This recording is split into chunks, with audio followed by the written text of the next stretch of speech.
Rapaziada, deixa eu dar um recadinho só pra não atrapalhar o vídeo. Você tem mais de 18 anos e você aposta com responsabilidade? KTO é pra você.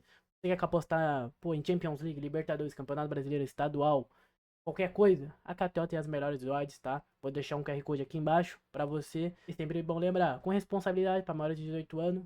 E é isso, bora pro vídeo. Dali. Quero me A estressar história não. do futebol brasileiro foi contada por muitos anos como a história mais... Fomos privilegiados pelos judeus, fomos chamar muitas as laterais. Aconteceu. Por que não somos mais assim? Será que não somos mais presenteados pelos deuses do futebol? O que será que aconteceu? 2014, Neymar acaba se lesionando. Contra o Brasil leva literável no jogo histórias com os 3 zagueiros do mundo, um meio-campista que só ficava atrás de Xavi, Iniesta e Toni Kroos, e um ataque muito do mundo naquele tempo, o Daniel Alves e o Marcelo, e um dos melhores zagueiros do mundo, um meio-campista que só ficava atrás de Xavi, Iniesta e Você é louco, tá louco, mano. Você é louco. Quem falava eu, louco, tá louco, porra. Só na sua cabeça. Onde que os caras ficavam só atrás do Xavi de Iniesta em 2014, mano? Tá brincando, porra? Que isso, cara? Louco, mano. Porra, e tava sendo banco no Brasil ainda? Toni Kroos, em um ataque muito promissor, com um centroavante duro e um literal mágico no campo, o Neymar. Citando aqui uma frase do Johan Cruyff, que diz o seguinte: escolha o melhor jogador para cada posição e você não terá a melhor equipe, apenas 11 jogadores craques de suas devidas posições. Fecha aspas. Essa frase, ela se encaixa perfeitamente com a nossa seleção, pelo menos naquele tempo. Ok, vida que segue. O Hexa foi adiado mais uma vez. Felipão acaba saindo do cargo como técnico. Entra Dunga, fazendo um péssimo trabalho como técnico, levando várias e várias surras por aí. Mas então surge um técnico renomado aqui no Brasil, que daria finalmente a do Corinthians leve melhorada. O Brasil ia até uma final de Copa do Mundo, e acontece isso aqui, Brasil versus Bélgica, um confronto completamente inesperado, de uma seleção que não tinha tradição em uma seleção vitoriosa, com 5 títulos de Copa do Mundo, onde obviamente o Brasil era favorito, mas acontece isso aqui, a gente perde novamente. Com um chutaço de Kevin De Bruyne de fora da área, não deu para o Alisson. Gol da Bélgica e Brasil eliminado nas quartas de final. Tite então continua como técnico. A gente confia nele. É um técnico muito bom para ser jogado fora por causa de apenas um trabalho ruim. Novos jogadores, uma nova geração. Chega então a Copa América. A gente perde para a Argentina em um jogo duro no Maracanã. Mas ok, não tinha muitos problemas. O foco realmente estava na Copa do Mundo de 2022 no Catar. Essa Copa em específico foi literalmente a mais fácil dos últimos anos. Até porque só tinha a França e talvez a Inglaterra como adversários perigosos para o Brasil. E obviamente, o Brasil novamente favoritaço para aquela Copa. Passamos perrengues, mas chegamos então às quartas. Tá brincando, mas que Copa mais faz da história? Eu sou filho da puta. De final. A Canarinha finalmente estava dando orgulho para os brasileiros, jogando bem todos os jogos e sendo bem superior. Mas fácil onde, cara? Ele tá com o quê, né? Ele tá com o Ronaldo voltou? Das outras equipes, onde o Brasil acaba fazendo um jogo duro contra a Croácia nas quartas de final. E o Neymar, que finalmente não estava lesionado, faz uma tabela mágica e faz o gol que iria sacramentar a nossa vitória e levaria a gente para jogar contra a Argentina nas semifinais da Copa. Até que, parece que a nossa defesa estava dormindo nesse gol. O Brasil então ia para uma disputa de pênaltis terrível, já que o Alisson ele não é um goleiro pegador de pênalti, e a gente obviamente perdia de forma humilhante. Novamente, o Brasil perdia. Tite, ele abandonava os jogadores aos prantos no gramado. Não só isso, como saía fora da seleção. Após a Copa, achávamos que tudo iria melhorar, mas foi só derrota em cima de derrota. Uma crise assustadora nos gramados e até mesmo dentro da própria CBF. O Brasil quase de fora da Copa do Mundo, porque basicamente o Diniz ele não conseguia encaixar um time bom, até porque treinar um clube e uma seleção ao mesmo tempo é bem cansativo. O Edinaldo Rodrigues, ele sai do cargo como presidente por corrupção, mais um presidente que caiu fora, mas acaba que ele volta para o cargo como presidente por uma maracutaia muito grande do Supremo Tribunal Federal. Diniz acaba sendo demitido após uma péssima atuação como técnico da Canarinha. Dorival Júnior acaba sendo contratado como técnico logo em seguida, após a volta de Edinaldo Rodrigues. E o Brasil acaba sendo eliminado nas Olimpíadas de Paris. Repara o ciclo, estamos sendo destruídos. O ponto é, o problema começa dentro da própria CBF. Eu não quero adentrar em problemas empresariais nem nada do tipo. Para isso a gente tem um vídeo específico aqui no canal, link aí nos cards. O verdadeiro problema está na incompetência dos jogadores e sempre na escolha para o técnico da seleção. O problema é que os jogadores começam desde as categorias de base até o nível profissional. O Brasil sempre foi conhecido pela sua magia, de ter jogadores excelentes e completos em todos os setores do campo. Hoje em dia, isso não existe mais. As categorias de base foram completamente mudadas. O futebol mágico do Brasil foi manchado pelo futebol de passes curtos e posse de bola. Repetindo aqui o que Lionel Scaloni, técnico da Argentina, falou meses atrás, a gente perdeu a nossa essência. Eu não falo a gente só aqui no Brasil, a gente da América do Sul. Antes a gente tinha jogadores conhecidos pelo drible, pela paixão de brincar com a redonda e se divertir com a bola. Hoje em dia parece que as categorias de base repreendem esse tipo de jogador, focando muito mais no não conseguiu, passa a bola para os jogadores que estão atrás de você e vida que segue. O famoso tic-tac que o Guardiola inventou na Europa, anos atrás. No caso com aquela famosa retenção de bola, sabe? Onde você acaba tendo que ficar com a bola mais tempo para ganhar a partida. O Diniz, ele por exemplo tentou por esse sistema na nossa seleção, onde realmente a gente conseguiu fazer com que o nosso time jogasse com mais posse de bola em todas as partidas. Porém, de uma forma ridícula, já que posse de bola, galera, não ganha jogo e quem não marca acaba levando gol. Só que se o problema fosse esse, ainda estava muito bom, mas vai muito além disso. A gente não produz mais nenhum jogador exemplar que pode ser considerado craque hoje em dia. O que eu vou falar a seguir pode ser considerado crime para muita gente, mas Hendrick, Vini Júnior, Rodrigo, André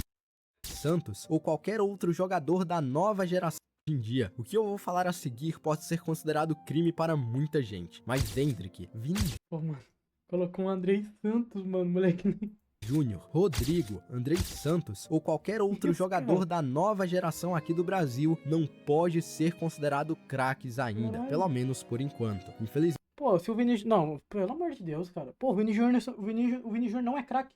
Mente craque é o Neymar, você querendo ou não, um potencial desperdiçado e que carrega essa Pô, mano, se usar o Neymar como régua, aí ninguém vai ser craque mesmo, pô. Se levantar a régua é isso, caralho. seleção nas suas costas há muito tempo. Ai, Vini que maluco. Júnior, na minha opinião, é sim um ótimo jogador, mas para ser craque, convenhamos, falta muito. Ele Ô, louco. nem é o melhor da sua posição no mundo atualmente, não que isso faça Pô, quem que é? Ó, pera aí. O vídeo foi... Pô, 2024. Quem que era melhor que o Vini Júnior nesse período? O Vini Júnior vinha pra...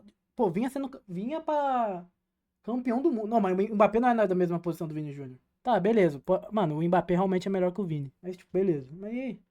diferença, Pô, é né? o Mbappé, viado. Não tem como. Joga muito, mas ainda não é craque. A mesma coisa serve para o Endrick e também para o Rodrigo. Pô, ele meteu um Endrick aí, é uma loucura também, mano. Pô, 2024 o moleque não tinha nem 18 anos, cara. Pô, 27 de fevereiro o moleque tinha decidido no Brasileirão 2 meses atrás, cara. Vai tomar no cu, mano. Endrick ainda é muito cedo para falar, visto que o moleque se mostrou diferenciado e tem apenas 17 anos. Mas o que eu quero falar É, tava que no a gente Palmeiras ainda, ó.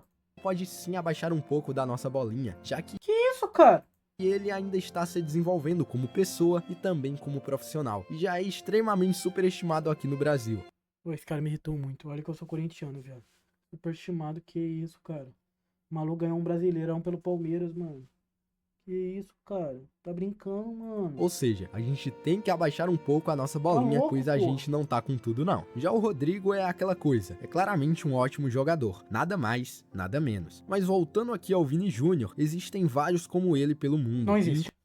Não existe. Inclusive jogadores melhores que ele Não na existe. posição como ponta esquerda. Quero um exemplo bem básico aqui, o Mbappé. O cara é literalmente um gênio na ponta esquerda. realmente. Acredito que o Vini vá sim se tornar craque futuramente, mas por enquanto ele ainda não é. O próprio Johan Cruyff, um dos melhores jogadores da história e um gênio, disse uma vez que ser craque é muito além de ser habilidoso com a redonda. Ser craque para Johan Cruyff era ter habilidade e ser o melhor de sua posição. Tanto que o Romário era habilidoso e foi considerado craque por Johan Cruyff, já que ele foi o melhor jogador em sua posição enquanto atuava como profissional. Não estou dizendo que o Vini não é um bom jogador, ele na verdade é um ótimo jogador, mas para ser craque, convenhamos, falta muito ainda. Ele é sim um ótimo jogador, nada mais e nada menos. Que E falando isso, gente? novamente sobre isso, a questão é que nós brasileiros superestimamos muito esses novos jogadores, Que o que isso, acaba gente? criando uma coisa chamada falsa esperança. E achamos que eles vão tirar uma jogada mágica do bolso, quando na verdade não vão fazer isso e nunca vão fazer. Sabe por quê? Porque eles não têm a quem seguir, como também o Neymar não teve em seu início de carreira na seleção. Eu acredito que um dos maiores erros dos técnicos anteriores da Canarinha foi não pôr o Neymar para jogar com eles lado a lado. Falo isso pois jogadores muito promissores precisam se adaptar ao nível de uma seleção nacional. Isso acontece com o Ronaldo, que jogou ao lado do Romário, um cracaço de bola, com o Kaká, que jogou ao lado do Ronaldo e vários outros craques.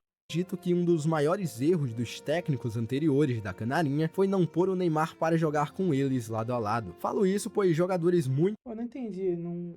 O erro foi não colocar o Neymar lado a lado. Tipo assim, como assim? Tipo assim, dividir a responsabilidade? É isso? Tipo assim, o Neymar não poderia ser o protagonista? Eu não entendi. promissores precisam se adaptar ao nível de uma seleção nacional. Isso acontece com o Ronaldo, que jogou ao lado do Romário, um cracaço de bola, com o Kaká, que Pô, e falar também, pô, o Ronaldo jogou do lado do Romário. Mano, eles fizeram uma Copa América junto, mano. acontece com o Ronaldo, que jogou ao lado do Romário, um Eu acho cracaço que só tem essa Copa América jogando junto. de bola, com o Kaká, que jogou ao lado do Ronaldo e vários outros craques que fizeram o mesmo. Com o Neymar e os demais, isso não aconteceu, Ah, mas já jogar que com a quem também? experiência conta muito nesse caso. Em 2014, por exemplo, Felipão poderia ter levado Ronaldinho Gaúcho, Agora eu entendi o ponto dele. Meu Deus do céu, mano. Meu Deus do céu, mano. Tá brincando, velho. Tá brincando, mano. muito nesse caso. Em 2014, por exemplo, Felipão poderia ter levado Ronaldinho Gaúcho, Pô, o Ronaldinho tava se aguentando em campo, viado. Que Kaká Kaká, mano. e Robinho para a seleção. Não, Robinho é de. Aí o Robinho tá de brincadeira. Não, aí tá de brincadeira. Pô, aí tá. Aí não, aí não. Aí não. São jogadores que ainda não jogavam muito na Europa e também aqui no Brasil, mas ele preferiu optar por jogadores mais jovens do que por pelo menos 3 jogadores com experiência na seleção. Pô, ele meteu um Pelé enquanto fala isso. Ou seja, o Neymar ele não adquiriu nenhuma experiência com esses craques, e quando Cara, ele tá realmente falando que o Neymar, ele pode não ter rendido porque não jogou do lado do Ronaldinho, do Robinho e do Kaká. Pelo amor de Deus, mano. Pô, viado, o Ronaldinho não ser convocado, o Kaká não ser convocado, é por culpa deles, viado. Porra, que isso, mano? Tá brincando, viado. Todos eles tinham idade pra jogar aquela Copa, eles não jogam porque não quer, mano. Porque faltou compromisso. Quando não temos um jogador experiente Tava para velho. culpar, a gente prefere jogar a culpa em uma jovem promessa que estava começando a sua carreira na seleção e a sua carreira profissional. Isso acontece também hoje em dia, já que embora tenhamos o Neymar como experiência na seleção, ele não é exemplo para os demais, resultando então em um completo colapso na canarinha. Nosso futebol também é um grande problema, pois somos bem diferentes dos europeus. Então, quanto mais tentarmos parecer com eles, cada vez mais vamos perder a nossa essência e ficar então criando falsas ilusões. E citando de novo aqui o caso do Endrick, a mesma coisa acabou acontecendo com o Andrés Santos do Vasco. O moleque foi extremamente superestimado, foi comprado pelo Chelsea e logo foi emprestado, passando de clube em clube e sendo um total fracasso como jogador profissional. Cara, o moleque tinha 20 anos enquanto ele falava isso. 20 anos de idade. 19! Ele tinha 19! Verdade, ele tinha 19. Eu entendo que o Chelsea tem sendo um total fracasso como jogador profissional. Eu entendo que o Chelsea... Fracasso o quê, mano? Caralho, viado. 19 anos, mano. Caralho, que maluco imbecil, cara. Chelsea tem um elenco que não precisa muito do Andrei, mas jogadores novos, eles precisam de mais tempo dentro dos gramados para se adaptarem ao nível extremo. Jogadores de 18 a 20 anos precisam de mais minutos dentro de campo, já que obviamente eles precisam se desenvolver como os verdadeiros profissionais e não como amadores em si. Isso bate perfeitamente com a questão de experiência, já que ter ao menos 3 ou 5 jogadores experientes na seleção conta muito para passar o bastão para os próximos da geração. O ponto é, ninguém nessa seleção realmente puxa a responsabilidade fora o Neymar, e tem uma bela diferença entre ser responsável e ter experiência. Mesmo um jogador sem experiência pode puxar a responsabilidade para si pelo menos uma única vez. Mano, tipo assim, seguindo esse argumento dele, então por que a gente não ganhou em 2006? 2006, pô, tinha bicampeão do mundo, tinha campeão do mundo, era todo mundo campeão do mundo, então por que não ganhou em 2006? Era todo mundo experiente, tinha jogador jovem, e aí? Por exemplo, o Kaká era novo. Ele tinha o Ronaldo do lado. O Kaká jogou alguma porra? O Ronaldinho tinha todo mundo do lado dele. Jogou alguma coisa? Não jogou? Ué, caralho, que argumento é esse, mano? E isso não tem nada a ver com ser o principal jogador da seleção. Todos deveriam ter em mente que jogam pela maior seleção do mundo. Logo, todos eles deveriam puxar a responsabilidade para si e jogarem de forma que possam jogar em conjunto. Parece que sempre tem um que quer chamar mais atenção do que o outro. Estamos carentes de jogadores que realmente querem jogar pela nossa seleção. Parece que quando eu ligo a TV hoje em dia para assistir um jogo do Brasil, é como se eu estivesse vendo um jogo do Vasco. E eu acho que até um jogo do Vasco é bem melhor do que assistir um jogo do Brasil hoje em dia. As convocações também são o auge da decadência. Jogadores completamente largados dentro de campo, além de convocações que, como eu falei, não deveriam ser feitas. Richarlison, Matheus Cunha, Emerson Royal e companhia, essas convocações... isso aí pode tacar no moedor de carne mesmo. São bem abaixo do nível da seleção. A gente está em uma seleção onde o nosso, teoricamente, camisa 9 diz que é um homem gol, e quando chega em campo faz isso aqui. Nossa, isso aí é horroroso. Meu Deus do céu, olha isso. Uma completa piada. Não produzimos mais jogadores do nível do Neymar, Ronaldinho Gaúcho, Ronaldo, Kaká e companhia. E quando aparece... Aí também... Aí você não quer mais nada também não, né? Novos jogadores são apenas atacantes, que jogam como pontas ou como centroavantes em si. Todas as nossas revelações dos últimos anos foram simplesmente atacantes. Do meio campo para trás, não temos nenhuma revelação de peso, sabe? Não temos laterais, não temos zagueiros e muito menos meio campistas. Apenas atacantes. Pô, mas isso, mano, eu acho que isso é um problema mundial, viado. Tô falando sério, eu acho que isso é um problema mundial, mano. Pô, você, tipo assim... É difícil ver um lateral muito promissor hoje em dia, que é novo, né? É difícil, viado. Nisso eu concordo, não tem um meia camisa 10 foda, mas é difícil, pô. Tá ligado? Não tem mais isso no futebol, pô. Não tem mais isso no futebol, um camisa 10 muito foda. Tá ligado? Tipo assim, cita um cara novo que tem abaixo de 21 anos que é um camisa 10 foda. Não tem. Um lateral abaixo de 21 anos que é muito foda. Não tem, mano. Pô, não... O futebol mundial, mano, tá muito fraco nessa questão. Não é um problema só no Brasil, tá ligado? Tantos jogadores bons que atuam no futebol brasileiro que são deixados para trás porque não jogam na Europa é um completo absurdo. Não, exatamente. Pô, se o cara tiver um físico mais franzino, vai virar ponta. Se ele for um cara mais parrudo, vai virar 9. Se ele jogar de volante e for mais franzino, vai virar um meia direita. É isso. Futebol é isso. Absurdo. Como, por exemplo, o Lucas Beraldo, que atuou por muito tempo aqui no Brasil como zagueiro no São Paulo, mas provavelmente só vai ser convocado agora que está no PSG e jogando na Europa. Além do Pô, mas aí ele vai se convocar no PSG porque, pô, ele jogou pra caralho no São Paulo e já foi pra PSG, né, macho? mais, parece que a panelinha dentro da CBF realmente existe, já que os jogadores que não rendem em campo ficam minutos e mais minutos dentro dele, enquanto vários outros ficam no banco de reserva apenas esperando uma única oportunidade. Você quer um exemplo? O próprio Vini Júnior. Ele já teve diversas partidas pela seleção Cara, ele de odeia muito o Vini Júnior. inconsistências, e ao invés de ser substituído o mais rápido possível para não comprometer então o nível da Cara, seleção, esse maluco acabou odeia o Vini jogando Júnior. a partida inteira, enquanto tínhamos então simplesmente Gabriel Martinelli